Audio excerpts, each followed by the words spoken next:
starts in the street and ends in the street, but then again it's not about the street at all right? I work towards the possibility of symbols.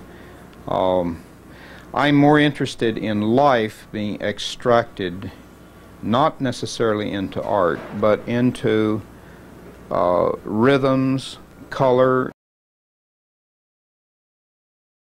Was stimulated by the Vietnam War and the protesting and all that, and I felt it would be crass to be so objective, to use helmets and the howitzer and the new flamethrower and all this stuff that they have in a technological way. So I built with an antichrist image, or a demonia, or the state of antichrist, and I built this Western culture dedicated to a bloodbath and a toilet bowl.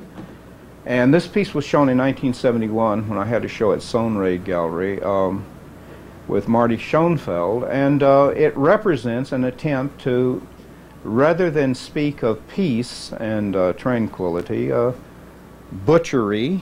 And since I've done this piece, incidentally, the world has become more violent. So in a way, it's kind of a synonym or a symbol, an ode to violence, this constant breaking, and I've said this for about something like 10 to 15 years.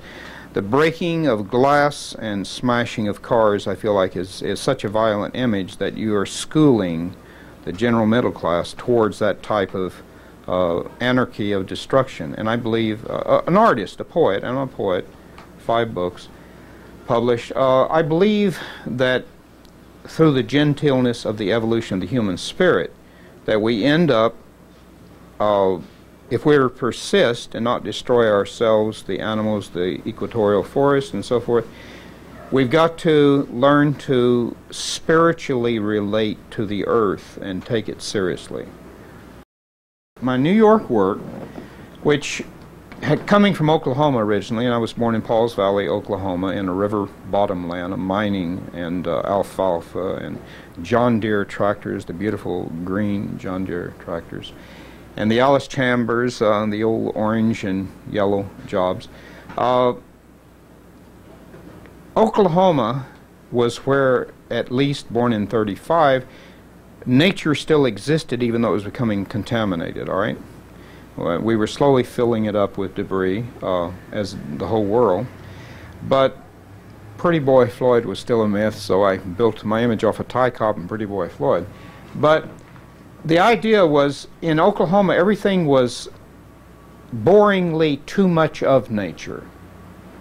And I came to New York as a chance towards a greater growth towards adulthood.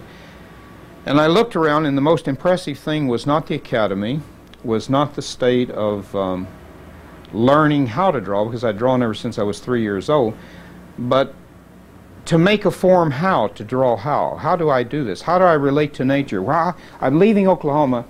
What am I going to do with Oklahoma and New York? I mean, you know, it's like most people shove it on the shelf and say, well, I'm from Nebraska, and they never mention it again. I'm from North Dakota, and that's it. That's provincial Americana.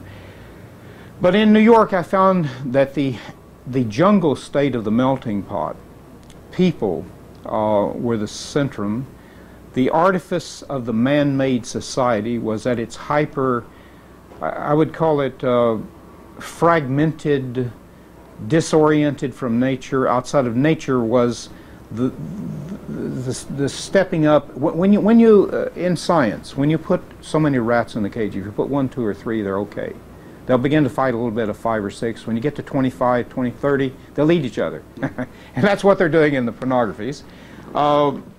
But my form was an attempt of a poetical self or soul to evolute from nature and to get to maybe the highest pressurized state of an artificial state.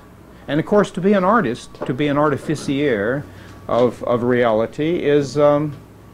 I mean, I've got paintings like the Virgin of Times Square. I've got the painting of Doris on 42nd Street and 7th Avenue.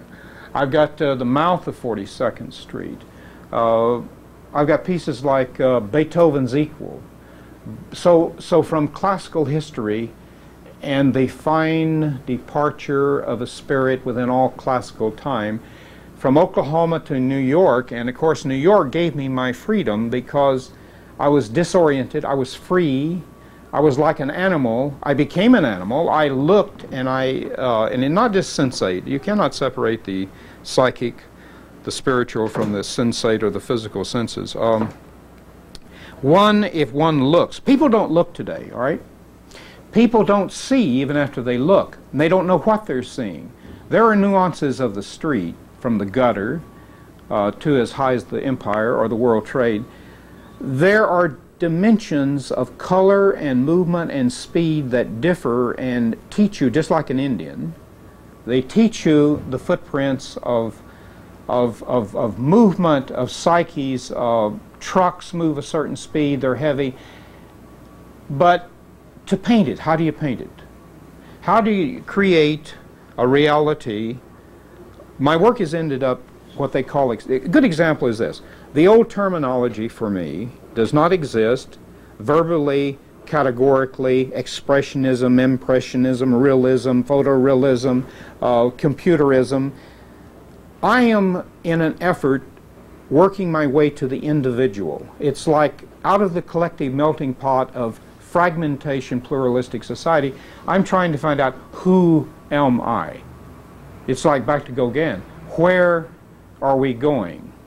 Who are we? Where are we going? And so forth. So what I felt is that the only way to orient and that's back to Italy. The beauty of the Italians is that there is the self, and in the original 16th century, 14th century, there is the self, and outside of the self, there is the house, la casa. Then they go to the church, chiesa, and then you go to the universe, and then you go to the stars. So it's working from the center outward. In America, there is the attempt, and the poor attempt, of education being forced and shoved from many angles.